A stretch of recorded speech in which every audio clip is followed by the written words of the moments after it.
Good evening, fellow Toastmasters. Can I be heard?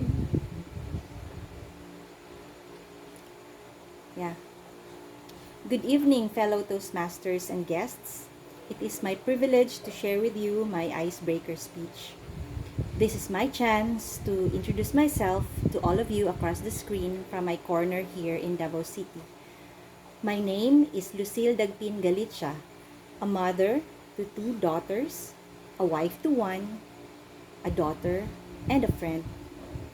I am a development professional of almost 20 years now, a score. At some points in my life, I was also a teacher, a writer, a broadcaster, a traveler, a biker, a caver or spelunker, an artist, a financial advisor, a nocturnal, and a daydreamer of sorts. I was a Toastmaster many years ago when I was still younger, single, and just ready to mingle. Now, I realized I must have forgotten a lot of that bravado, became an introvert, and would rather recharge myself with a bottle of soju. For starters, I was invited again into Toastmasters by my colleague TM Jeff, although I was still unsure if I can do this.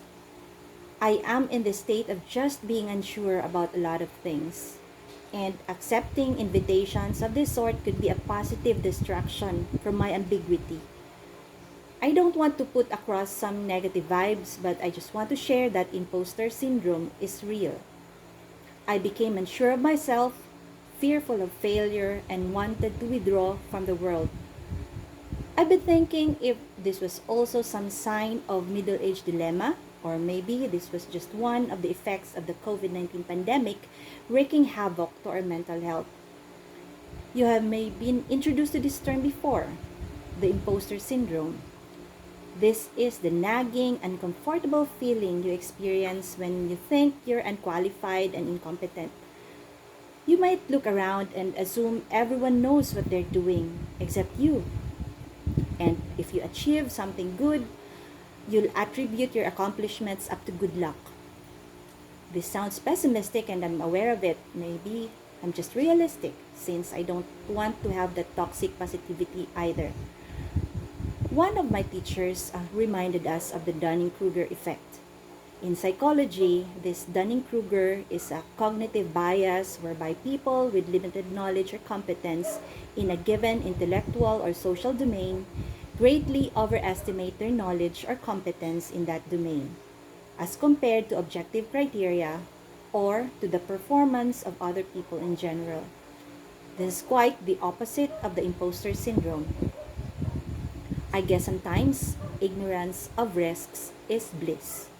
Like, I would have done bungee jumping and skydiving if given a chance before.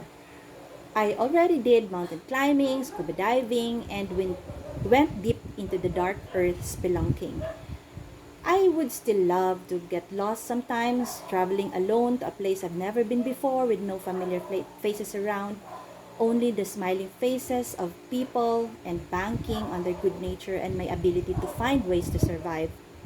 But now, I must check on this carefree attitude since motherhood and job responsibilities indeed made me more of a realist and maybe less fun and spontaneous. I think I'm at a crossroads in life, but I'm still thankful that I'm here. I've been familiar with those feelings of awkwardness and humiliation, doubts and fears, and all sorts of human emotions. There are indeed uncomfortable feelings that could either make or break us. At present, I distract myself with more work, more responsibilities, and even long bike rides across provinces and cities. Maybe this feeling of discomfort today may go a long way in terms of personal development. Who likes the feeling of being uncomfortable? Maybe those experiencing the Dunning-Kruger effect are cozy in their thoughts. I've come across similar quotes about growing does not come from a place of comfort, but this one strikes a chord. Bad news, you're growing and it's uncomfortable. Good news, it's uncomfortable but you're growing.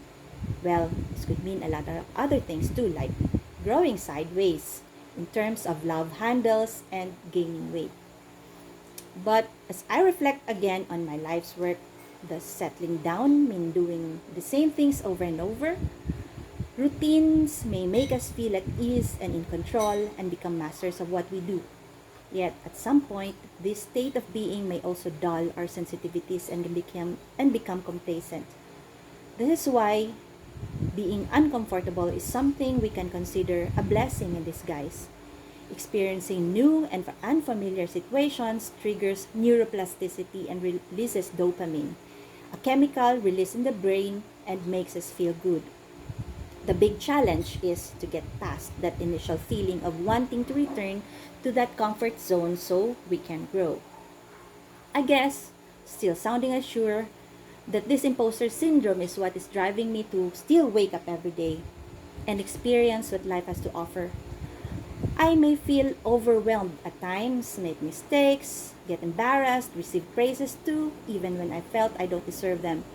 But this is still going out of my way to stay out of my comfort zone, and maybe some brand new neural pathways are also created, fueling the development of a better me.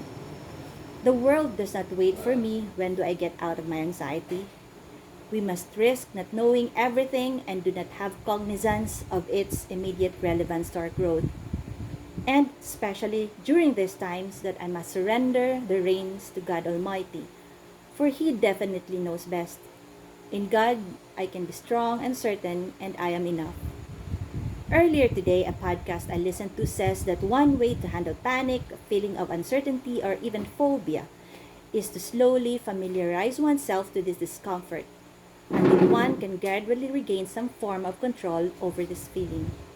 That moment was like having a light bulb above my head and gave me the title of this speech: with time and faith in God and in yourself, believe that what doesn't kill you makes you stronger.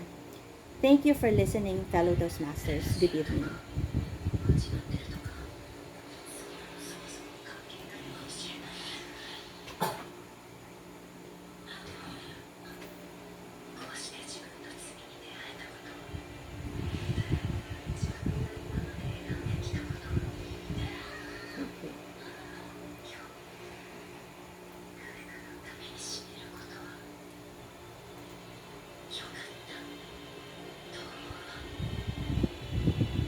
6. Red na ako, red.